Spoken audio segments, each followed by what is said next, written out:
શહેરમાં હાલ સીબીએસઈ બોર્ડની પરીક્ષાઓ ચાલુ છે અને ગુજરાત રાજ્ય માધ્યમિક શિક્ષણ બોર્ડની ધોરણ 10 અને 12ની પરીક્ષાઓ શરૂ થવા જઈ રહી છે.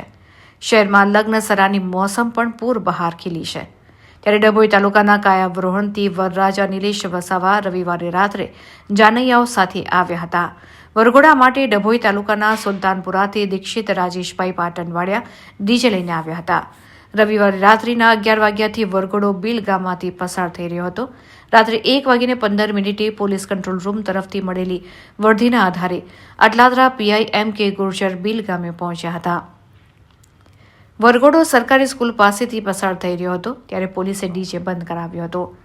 સરકાર તરફે વરરાજા નિલેશ વસાવા તેમજ ડીજે સંચાલક દીક્ષિત પાટણવાડિયા વિરુદ્ધમાં ધ્વનિ પ્રદૂષણ અંગેનો ગુનો નોંધીને ડીજે તેમજ કન્યા પક્ષ તરફથી લગ્ન સ્થળે વગાડવામાં આવતું 28 સ્પીકરનું બેન્ડ કબજે કરવામાં આવ્યું હતું.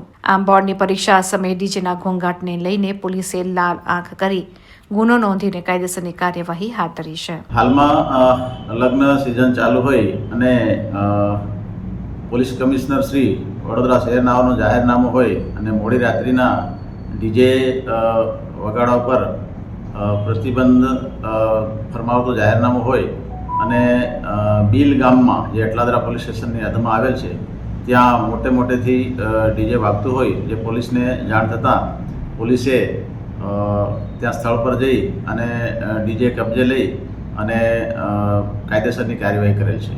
ટોટલ કેટલાનો વિરુદ્ધ કાર્યવાહી કરવામાં આવી છે? ટોટલ 4 જણ વિરુદ્ધ કાર્યવાહી કરવામાં આવેલ છે. કેટલા ડિટેન કરવામાં? 2 ડીજે ડિટેન કરવામાં આવેલ છે. હાલ બોર્ડની પરીક્ષાઓ પણ ચાલી રહી છે, શું કહે છે એમાં? હા, હાલમાં ધોરણ 10 અને 12ની બોર્ડની એક્ઝામ પણ ચાલુ હોય અને એ જે પરીક્ષાર્થીઓ છે એ ડિસ્ટર્બ ન થાય તે માટે અને આવા મોટેથી અવાજો કરતા જે ડીજેના જે સંચાલકો છે એ એમની વિરુદ્ધ જે પરીક્ષાર્થીઓને ડિસ્ટર્બ ન કરે એ માટે આ જે ડીજેના સંચાલકો અને એ ડીજેના જે